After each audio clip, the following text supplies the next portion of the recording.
I want to welcome everybody here today. I have my friend Dennis Ferguson here, and we are going to discuss today bucket spending, cash flow. It all kind of works together.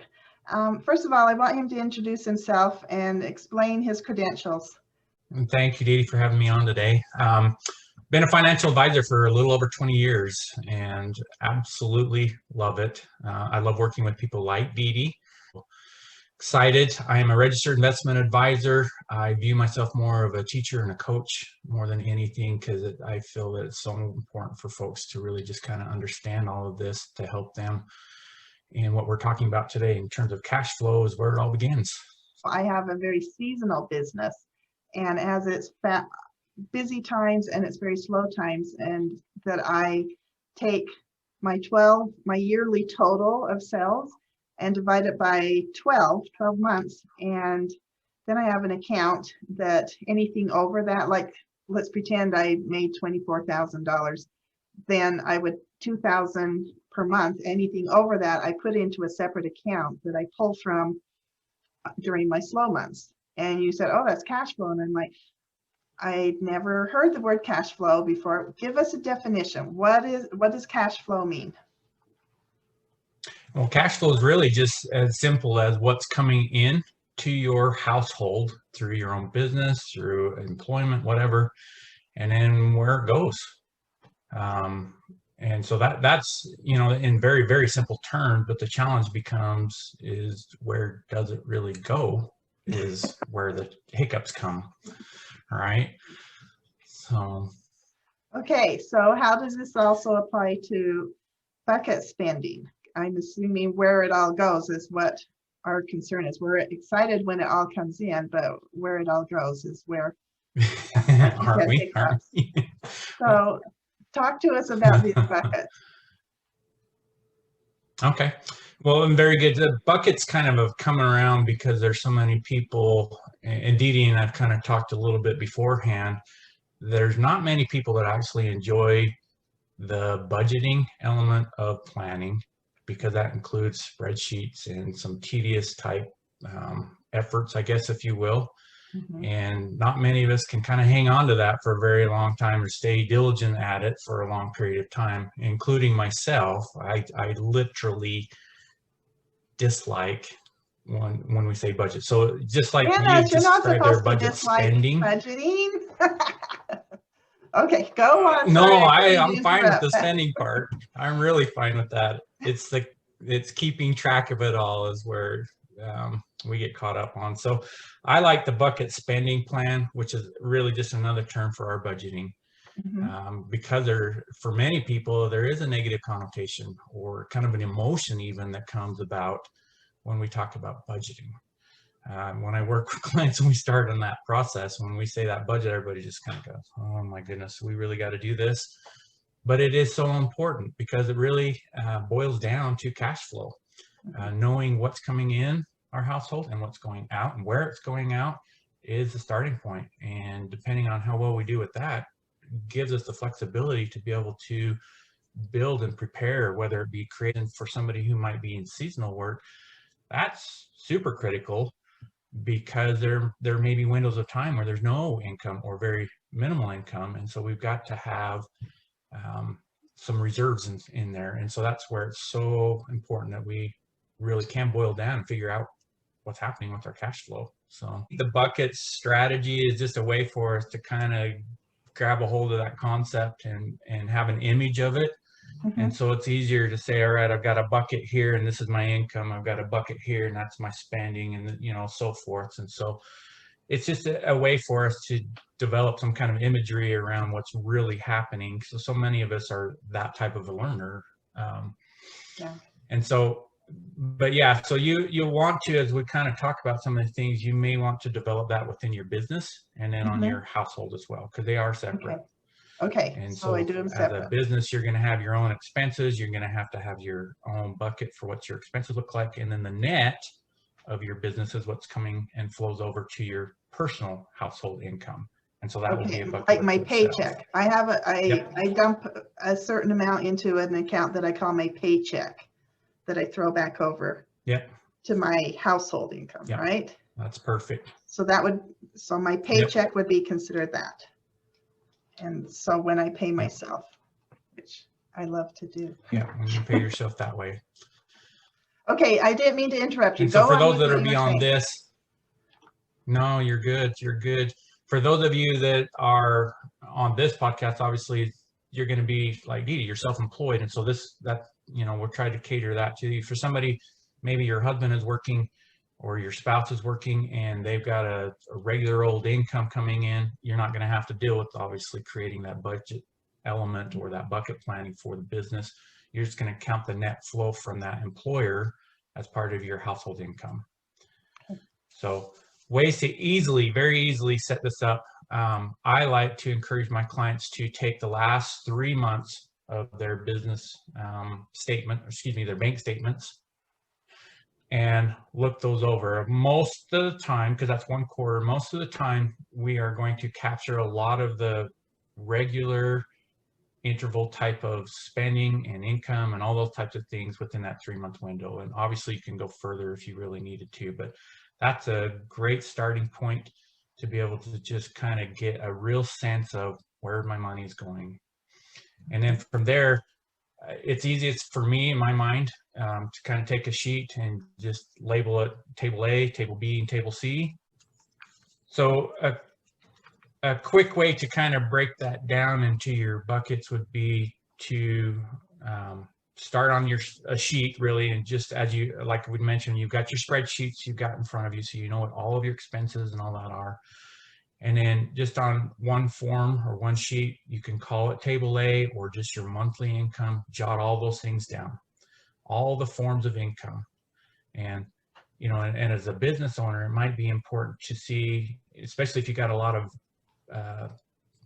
what would be the word, I guess, forms of income, or maybe you can help me, Dee Dee, in your business. You do alterations. Is it mostly for weddings? Is it more for? It's mostly for weddings, but sometimes we sell veils and slips and stuff like that. So sometimes it's pure labor just on alterations. Sometimes it's accessories and where we're selling a retail item. But for the most part, just alterations. I just lump it all into sales for me as far as my income. I don't call it income. I call it sales. Just money that people give me. Which generates the income.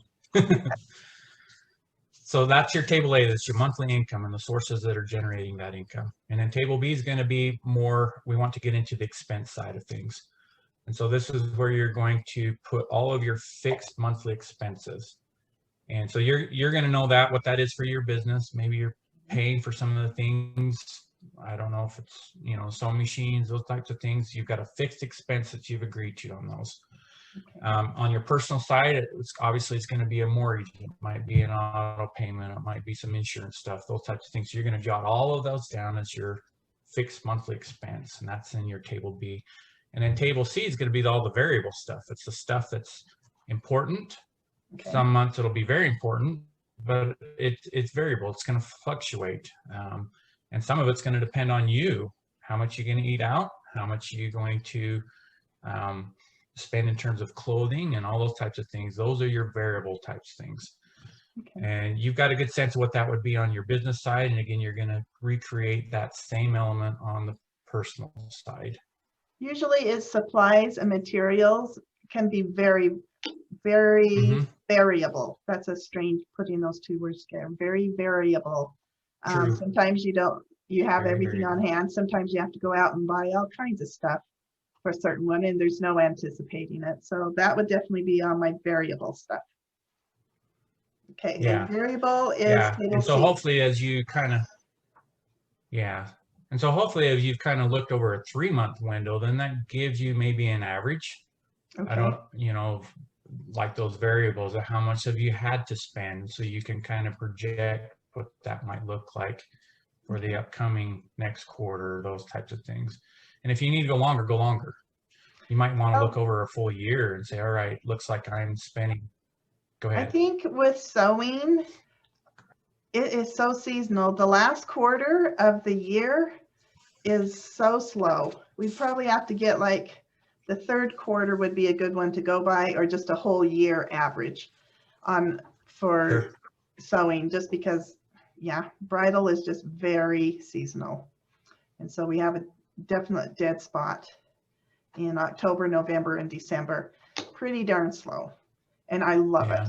I love It's family time, right? I do.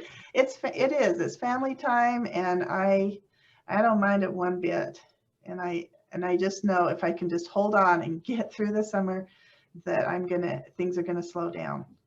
Knock on wood. I hope so. Things have been kind of wacky these last couple of years.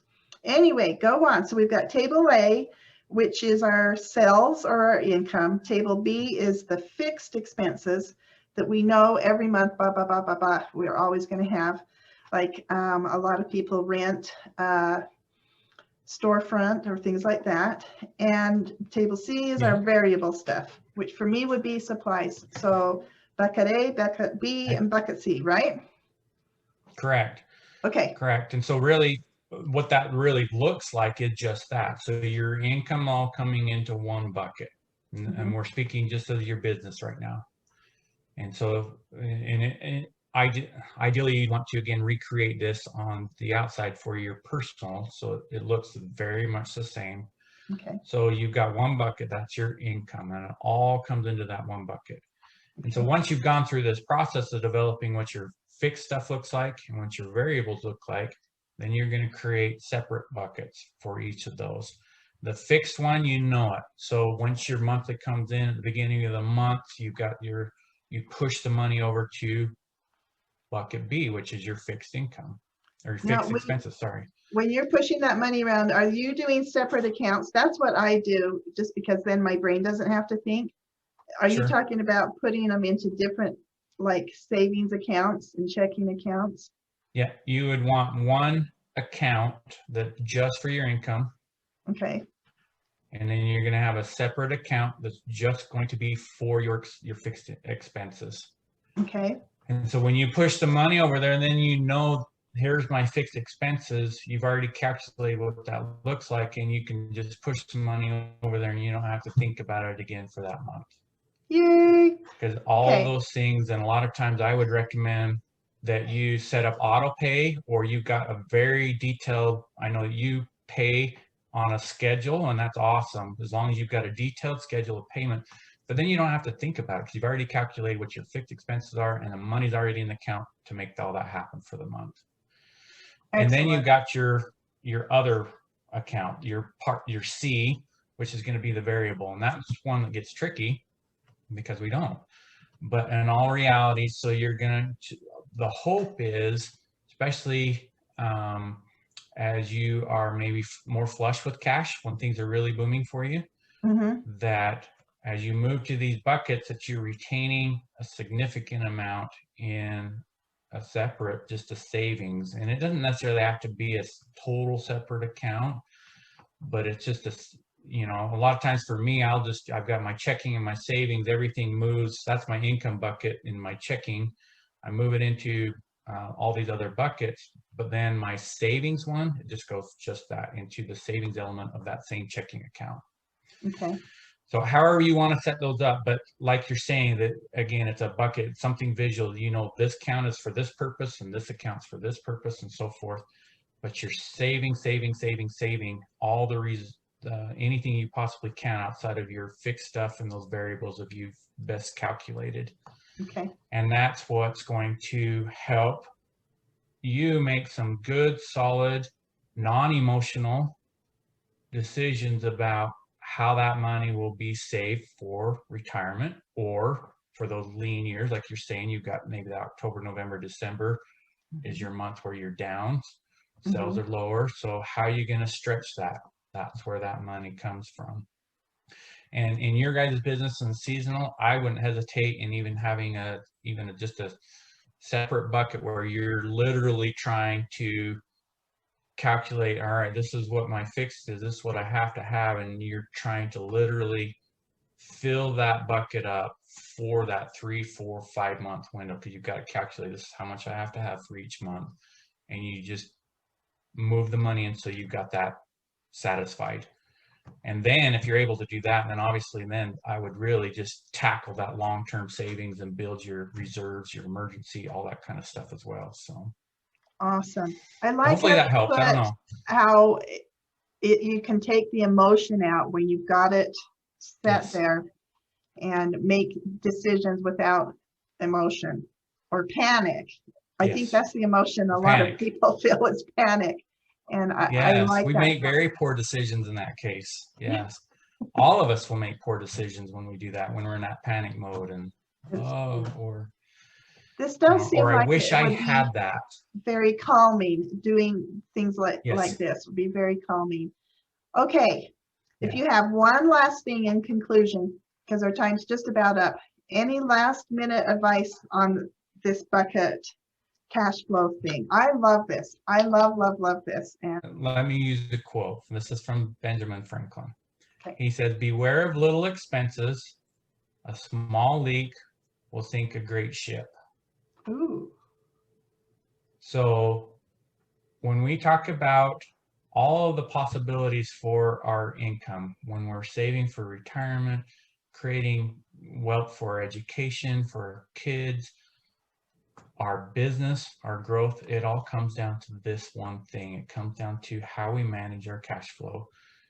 And just like Ben Franklin says, beware of those little expenses. We need to be aware of them. And that's what we've been talking about, is developing this budget spending plan via budget cash flow, budget Right. structuring through buckets. So they need a bucket to go into, so those leaks don't happen, or so they just leak into a bucket. Yeah, we just leak into the next bucket. So yeah, so you know, you can think about different times in our own individuals' lives when we feel like we've got a foothold, we're moving, we're making progress, but maybe we haven't done enough in reserve. And so then something big happens. Our car breaks down. You know, in your business, maybe your sewing machine. Down. Yeah, COVID shuts you down. Exactly. Those types of things. Obviously, there's some of those that we can't plan for, like COVID. Right. But you know, some of these other things, if we're aware of our expenses, where our money's going, we've got that detail there becomes an element of peace of mind that is created through your planning. Mm-hmm. That when these little hiccups happen, our ship's not going to sink because we're able to fix that leak because we planned for it, we prepared for it. So I guess that's what I would leave with you. And again, I know that I like this strategy that we've looked at today and we've talked about, because for me, again, the negativity, the connotation, the emotion that comes from budgeting really frustrates me. And the idea of spreadsheet, tracking it. Hopefully what we've talked about today gets you away from that and helps you see that it's really not as challenging, and it can actually be fun. And it can create a good positive emotion for you to really get a sense of, yes, I can do this. This is where my cash flow is going, and I am creating a net worth that I can keep track now. Thanks so much, Dennis. Sounds good. Thank you. Bye-bye.